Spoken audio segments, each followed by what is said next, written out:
Hello, everyone. Welcome to today's demo of SAP Commerce Cloud. My name is Alan Roholtz, and I'm going to walk you through the Power Tools storefront. Now, I've just signed in as Mark Rivers with Rustic Hardware, and this is the landing page that I end up on after I authenticate.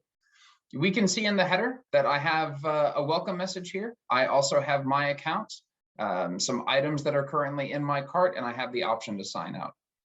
Under my account, I have a lot of handy features available to me: quotes, payment details, the ability to change my password, maintain my email address, my personal details, maintain my address book.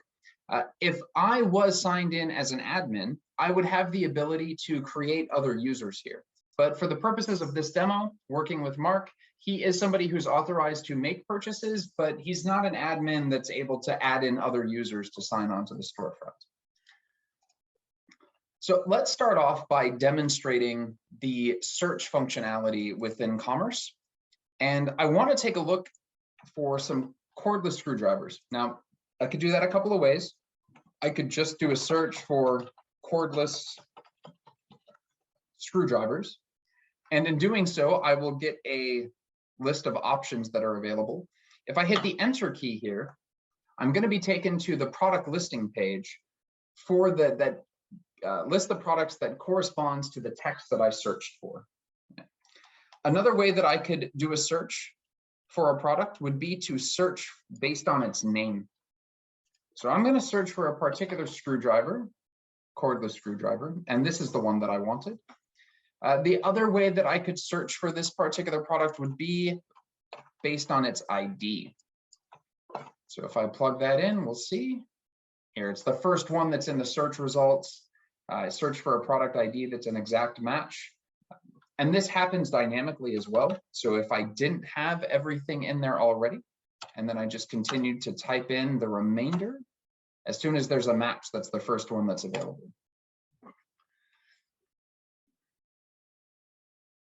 Okay, I'm going to go ahead and increase this quantity, make that 5, and I'll add that to the cart.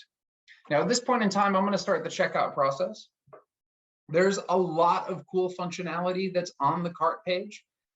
Let's jump right into the checkout process from here. So I have the items that are in my cart. I had some items that were in here beforehand. I added 5 more of this cordless screwdriver. So now I have these 2 line items in my cart, and I'm going to go through the checkout process. Now, I am going to pay with a credit card. I do have an option to make an account payment, and then it's going to ask me for some additional information. But let's stick with the credit card payment for now. And I'm going to jump from the payment type page to the shipping address page by clicking that next button. And once I'm here, I can either enter in an address to have it shipped to, or I could access my address book and just choose one of the addresses that's already saved there. I'm going to change the shipping option on this. Instead of standard shipping for $9.99, I want the 1 to 2 business days for $16.99. Now, before I enter in the credit card information here, I just want to point out that this pricing, for the purpose of this demo, is being done within Commerce itself, and it's very easy to set up. It is possible to use some out-of-the-box pricing functionality available in an SAP ECC system or an S4 system to have a pricing call done and have this read out of that back-end ECC or S4 system, as opposed to having the pricing done directly in Commerce. It's a very common request that we get, but this pricing is set up in Commerce. Now, once I'm on the credit card entry page, I have the option to either use a saved card or enter a new one. I'm going to enter a new one for this demo. Use a MasterCard. Just enter in a name here, Mark Rivers. Card number, there we go. Expires June 2025. Now I have the option to either continue and enter in the billing address information or just use my delivery address, or I could save this card to my profile. I want to save it, so I'm going to tick this box. And when I click next, there's a validation process that occurs. It happened very quickly right there, but my credit card gets validated. It is possible to use a number of payment providers that integrate with SAP Commerce, and we'd be more than happy to help you with that integration with your payment provider if you're already using one, or help you select a new one. Now, I do need to accept the terms and conditions in order to place this. And I'm going to go ahead and click that place order button. I'm now taken to the order confirmation page where I'm given my order number. I'm told that a copy of this has been sent to my email address. I have the status. I can see where it was shipped, the shipping method that's being used. I see the items that I've purchased.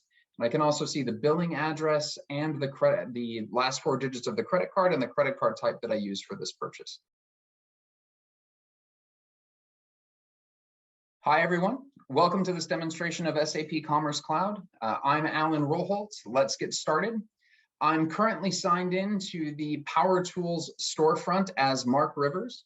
And what we're going to do in this particular demo is set up a saved cart. And I'm going to do that by adding a couple of products to my cart initially. So I'm going to start off with some footwear, and I would like to choose this shoe.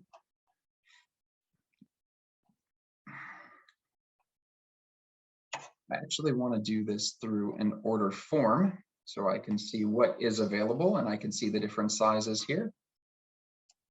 The order form is a very easy way to take variant products and add them to the cart very quickly. So let's say that we know we need to get a couple of those, and then women's size 7, we'll get 2 of those as well. I'll grab some size 14 of this brown. Add some women's as well, and these large ones. There we go. Now that I've selected all of these, if I scroll up, I can add these to the cart. Quantity added 14. Now I'm going to continue shopping here because there are a couple of other things that I want to pick up. So I do want to get a screwdriver. Let's take this guy. I want to get 8 of these in this order. Let's add that to the cart. Let me continue shopping. And I also want to look for a power sander. I'll do a search for this product based on its ID. As I do that, it's the first one that's recommended to me. I can see that there's still 221 of these in stock. That's awesome. So I only want 4 of them. And get that added to the cart as well. And if I go to the checkout, now that I'm on the cart page, there's a lot of cool functionality that's here. I do want to save this as a cart that I'm going to use in the future. Now, if I click on saved carts, I'm going to go and look at the saved carts that I already have. So if I click on the new cart button, then I'm going to be prompted to enter in a name and a description for this. All right, I'm going to click save to save this. Now I see that my shopping cart is empty, and I get a message at the top that the cart shoes for the screwdriver power sander was successfully saved. If I want to find this cart now, I click on my account, and then I'm going to come over to saved carts. And here we can see the list of saved carts that I have. If I click on this, I come back to the cart and I can see everything that's in it. I can do a couple of things while I'm here. I can delete it to get rid of it from my saved carts list. I can edit it, and in doing this, I will be able to change the name and the description if I so wish, or I can restore it. And when I go to restore it, I'm given a choice to keep a copy of this cart on my saved carts list. If I uncheck this and I click on restore, then this cart will become my active cart and I will no longer have it in my saved carts list. I don't want to do that, so I'm going to keep a copy and I'm going to restore this cart. This takes me right back to the cart page, and these items are in my cart. You can see that I have 26 items and a total of $2,446. If I come back to my account and I click on saved carts, we'll see that I do have a copy of what's here. And the ID is different. So you know that this is a newer card. It actually is a copy. And then from here, I could continue to check out and go through that process of placing the order. The other thing that I could do here is I could request a quote. Now, quotes are a little bit different from a saved cart because when I'm going through the add to cart process or the checkout process, the system is determining the price, right? Now, maybe because I'm, ordering 14 pairs of shoes and 8 cordless screwdrivers and 4 power sanders, maybe I want a little bit of a discount. So I want to request a quote. Okay, now that I've requested the quote, I see that I'm on the edit quote screen. I still have the cart ID being displayed here, but I'm also getting a message that there's a minimum of $25,000 to submit the quote. Now I'm going to ignore that and I'm just going to try to go ahead and do this anyway. And when I click on submit quote, I get this pop-up saying, hey, are you sure you want to do this? Yes, I am. And now that warning message has become an error. The system is not going to allow me to move forward with this, right? So let me do some more shopping. Let's get 50 of those. Continue shopping. Sanders. Let's add. Let's view the quote. See if we can get this knocked up to 100 of those.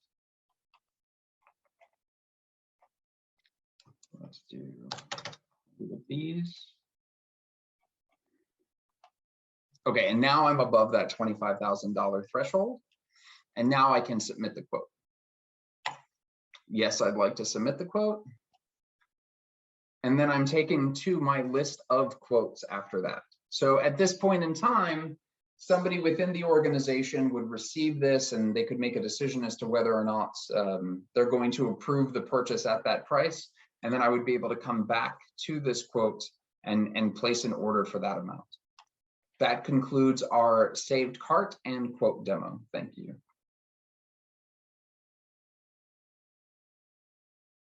Hello, everyone. Welcome to this demo of SAP Commerce Cloud. I'm Alan Roholt. Let's get started.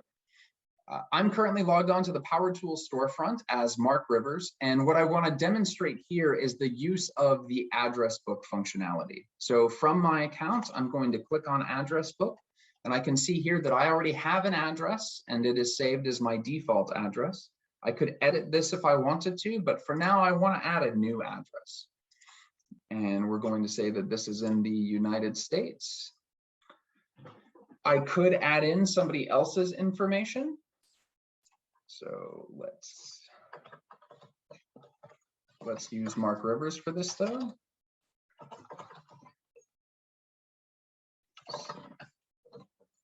Street 28, 25. It's in Dallas, Texas.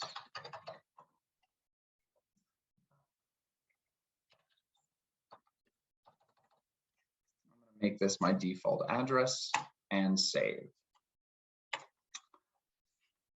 My address was created successfully, and now I have the opportunity to update that if I so wish. I can make changes and save or click cancel. When I click cancel, I'm taken back to my address book page. We can see that my old address in Dallas, Texas is no longer my default address. My new address is. Now, what's nice about this is now that I've added this address in Dallas to my address book, I can use it right away in the checkout flow. So if I do a search for a product, I'm just going to use my favorite power sander as an example. See that there's still 221 of these in stock. I just want one. I'm going to add it to my cart. I'm going to say checkout, and I'm going to start to go through this process. I'm going to do a card payment again. When I click on address book here, I have the opportunity to use this address or my old address, but I get to choose which one I want to use. And it's that simple. I can continue checking out and the order will be shipped to that address. This concludes our demo of the address book. Thank you. Hi, everyone. Welcome to today's demonstration of SAP Commerce Cloud. My name is Alan Roholt, and I'm going to be walking you through how to create and use a replenishment order. For the purpose of this demo, I'm signed onto the Power Tools storefront as Mark Rivers. Now, I already have an item in my cart, so I'm going to start going through the checkout process. And it's at the end of this process that I'm going to be able to tell the system that I really want to schedule this as a replenishment order. Okay, so once I get to this final review page, I have a choice. Once I agree to the terms and conditions, I have a choice to place the order or schedule a replenishment. So I'm going to click on this, and then it's going to ask me when I want to start this and how frequently I want to do it. Well, this is a pretty expensive power sander. So let's say I'm going to start this on the 31st of May, and I just want a new one every month. And I'm going to go ahead and say, just do that on the 31st of every month and schedule the replenishment. Once I do this, I'm taken to an order confirmation page that is very similar to the regular order confirmation page, as if I had just placed this order, right? So it's starting on May 31st. The frequency is going to be on the 31st day. I see the price. I see where it's being shipped. I see the standard delivery method that I selected when I went through the checkout process, and my billing information is here as well. Now, what's nice is when I click on my account, I can come to my replenishment orders, and I can see a list of them when they're going to next be sent out, what the schedule is, when it's starting, the ID of that number, and what the estimated total is going to be. I can cancel one of these, like the one that I just placed. I could cancel this, and then I would not receive those orders anymore. I can also click in and see all of the details of that order. Now, if there were some ones that had been sent out, I would see those under replenishment history. Since this one is a fresh order and nothing has actually been shipped yet, then I'm not seeing that here. But those details would be contained in that replenishment history section. Once I'm on this page, again, I have the opportunity to cancel this replenishment, or I can use this arrow and it will take me back to my replenishment orders. This concludes our demo of the replenishment order functionality. Thank you.